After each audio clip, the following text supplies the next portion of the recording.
Adiala jail کے اندر عمران خان کے ساتھ جیل سپرڈنٹ کا رویہ پہلے سے توہین آمیز ہے، اور 2-3 مواقع پہ ایک عدالتی کارروائی کے دوران جو سپرنٹینڈنٹ جیل ہیں وڑائچ صاحب، اسد وڑائچ، انہوں نے خان صاحب کے ساتھ بد کلامی کی بھی کوشش کی. خان صاحب کی طرف ان کا رویہ جارحانہ بھی رہا ہے، اور ایک موقع پر یہ واقعات میڈیا کے سامنے ہوئے جب میڈیا بھی موجود تھی. آج چیئرمین پی ٹی آئی اور general secretary general Omar Ayub Khan اور دیگر قیادت کو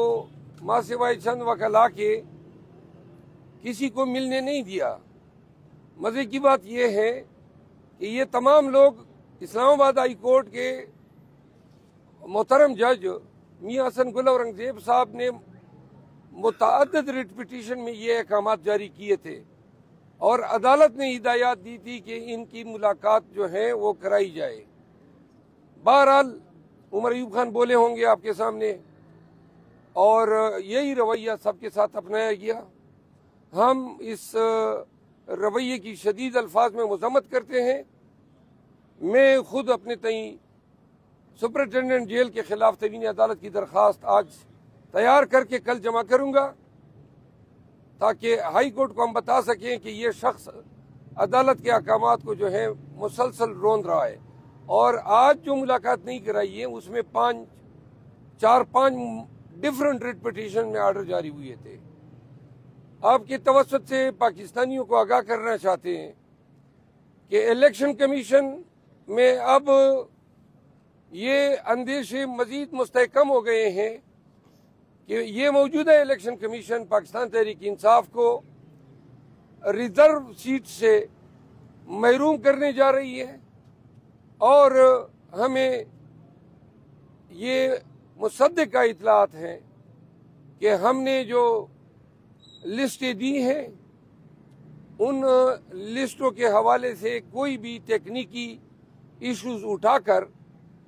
پی ٹی آئی کے لسٹوں کو رد کیا جائے گا، تاکہ ہماری عددی پوزیشن جو ہے وہ نیشنل اسمبلی میں خراب ہو جائے. تاہم آج خان صاحب کے ساتھ ملاقات میں یہ فیصلہ ضرور ہوا ہے کہ ایک آخری امید کے طور پہ جتنی بھی متاثرہ امیدواران ہیں، اور میں خود بھی ذاتی حیثیت میں اور ہماری دیگر وکلا دوست سپریم کورٹ میں آرٹیکل 184(3) کی جورسڈکشن کے تحت پاکستان کی تاریخ کی یہ جو سب سے بڑی چوری ہوئی ہے مینڈیٹ کی، یہ مسئلے، یہ ایشوز ہم سپریم کورٹ کی اوریجنل جورسڈکشن میں اٹھانے جا رہے ہیں. قوم بھی دیکھیں اور قوم کو استدعا ہے کہ ان پروسیڈنگ کو بڑا ہی میٹیکولسلی واچ کرے اور دیکھیں کہ کیا وہاں پہ ارگو ہوتا ہے اور کیا ٹریٹمنٹ ہمیں دی جاتی ہے. ہم یہ سمجھتے ہیں کہ آج کل اوورال انصاف کا عدالتوں میں فقدان ہے. جو شخص عدالت جاتا ہے انصاف لینے یا شکایت کرنے، اس کو یا اٹھایا جاتا ہے یا بگایا جاتا ہے، اور یہ دونوں کے بعد پھر اس شخص کو عبرت کی مثال بنایا جاتا ہے. لہذا ہم کافی تعداد میں اب پٹیشن کرنے جا رہے ہیں. امید ہے کہ سپریم کورٹ میں یکجا ہوں گے. تیسری بات یہ ہے کہ پی ایم ایل این اور پیپل پارٹی نے اناؤنس کیا ہے کہ انہوں نے عہدوں کی بندربانٹ کر لی ہے. ہم آپ کی وساطت سے قوم کو بتانا چاہتے ہیں کہ اگر یہ ہمارے مینڈیٹ کے ساتھ اقتدار پہ بیٹھیں گے تو اور ہمیں زبردستی عزم اختلاف میں بٹھایا جاتا ہے تو نہ تو یہ ہم سے چین سے اقتدار کر سکیں گے اور نہ ہم ان کو پاکستانیوں کے حقوق پہ ڈاکہ ڈالنے یا پاکستان کے خزانے پہ ڈاکہ ڈالنے کی اجازت دیں گے اور نہ اس قابل چھوڑیں گے. انشاءاللہ خان کی ہدایات کے تحت اس دفعہ کی اپوزیشن میں کافی پڑھے لکھے لوگ بشمول وکلاء آئے ہیں۔ اگر ہم ان 28 سے قبل ہمارے سیٹیں ریسٹور نہیں ہوتی ہے تو ہم اگر مجبور کیے جاتے ہیں اپوزیشن میں بیٹھے جانے پہ، تو میاں شہباز شریف صاحب یہ نوشتہ دیوار لکھ لو کہ آپ کا خیال ہوگا کہ میں حکمرانی کروں گا، انشاءاللہ آپ اپنے آپ کو شیروں کی کچار میں پائیں گے۔ آپ ایک لقمہ بھی کھائیں گے تو اس کا حساب آپ کو دینا ہوگا، اور اگر آپ زرداری جیسے مستند چور کو صدر پاکستان جیسی عظیم منصب پہ فائز کریں گے تو یہ پاکستان کی توہین ہوگی۔ پاکستانیوں کو یہ واضح پیغام دیا جاتا ہے کہ خان نے تلقین کی ہے کہ ڈٹ کے کھڑا رہنا ہے، آگے بھی اگر یہ ظلم کے ہتھ کنڈے اور فسطائیت سے بھرپور کارروائیاں کرتے ہیں تو خان کا حکم ہے کہ ہم نے بھرپور استقامت کے ساتھ ان کے ہر ظلم و جبر کا مقابلہ کرنا ہے۔ آپ سب کو یہ بھی واضح کر دیں کہ پاکستان تحریک انصاف اور ہمارے بانی chairman Imran Khan Bushra be be کے ساتھ روا رکھے گئے سلوک پہ انتہائی رنجش میں مبتلا ہیں۔ پوری پاکستان تحریک انصاف خان کے ساتھ یکجہتی کا اظہار کرتی ہے۔ یہی سپرنٹینڈنٹ جیل اسد وڑائچ نے اپنے ایک اسسٹنٹ سپرنٹینڈنٹ کے ذریعے بنی گالہ کو منی جیل میں تبدیل کیا ہوا ہے، اور وہاں اپنے ہی گھر میں بشرا بی بی کے ساتھ انتہائی ظالمانہ برتاؤ رکھا گیا ہے۔ علیمہ آپا کی ملاقات ہوئی، آج بیرسٹر گور کی ملاقات ہوئی، جو ان کے زبان سے بشرا بی بی کی شکایات آئی ہے اس سے واضح ہے کہ ان کی خوراک، ان کی صحت دیگرگوں ہیں، ان کو انتہائی ناقص غذا دی جا رہی ہے، ان کو اپنے گھر میں ایک کمرے سے باہر نکلنے کی اجازت نہیں ہے، جو میٹرسز ہیں ان کو تبدیل کرنے کی اجازت نہیں ہے، اور جو پرسنل کی ڈیوٹی لگائی گئی ہے وہ بار بار پہ ٹوکنا اور توہین کرنا، گویا ان کو ہدایت کی گئی وہ کہ آپ نے ان کا جینا دوبر کرنا ہے۔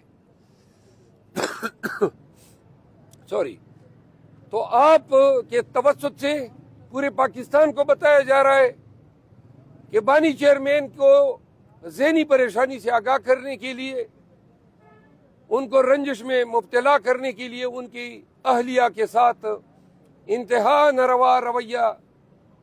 اسد وڑائچ نامی سپرنٹینڈنٹ جیل نے روا رکھا ہوا ہے۔ ہمیں یہ ہدایت ہوئی ہے کہ خان کی اور بشرا بی بی کی 2 ہفتوں سے ملاقات نہیں ہوئی ہے، تو ہم اس سلسلے میں بھی اسلام آباد ہائی کورٹ سے رجوع کر رہے ہیں۔ ہم 184(3) کی پٹیشن سمیت کل ہی سپریم کورٹ سے رجوع کر رہے ہیں تاکہ اسمبلی کا اجلاس ہونے سے قبل سپریم کورٹ پاکستان کی سیاسی، جمہوری، آئینی اور قانونی تاریخ کے سب سے بڑے مقدمے کا فیصلہ 28 فروری سے قبل کر لے۔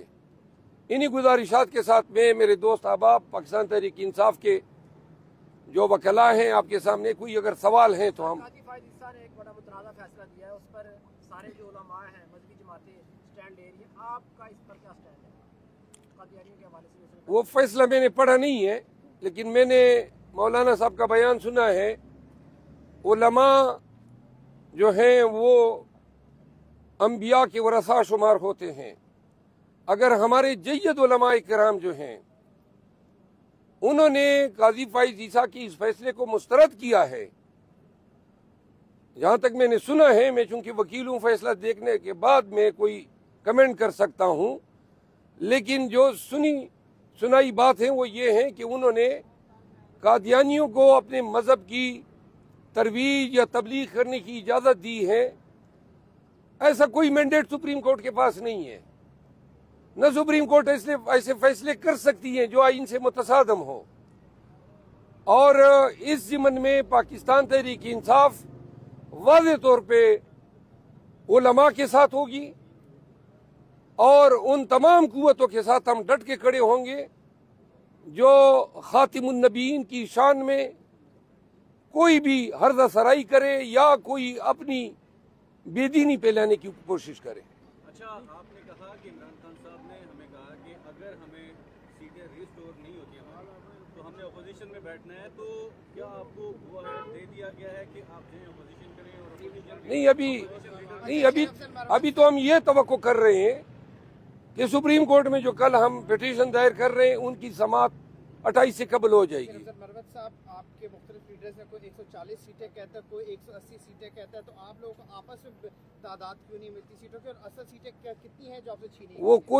کوئی کون ہے؟ آپ کبھی 140 کی باتیں ہوتی ہیں، بیرسٹر گوہر صاحب نے 140 سیٹوں کا، آپ 180 کہتے ہیں، اصل میں کتنا مینڈیٹ چھینا گیا ہے آپ کا؟ یہ آپ کی اپنی ہی بات ہوگی جو آپ نے ابھی اختراع کر لی. ہم نے تو 180 سیٹوں کی بات کی ہے، 140 کس نے کہا ہے؟ Thank you so much.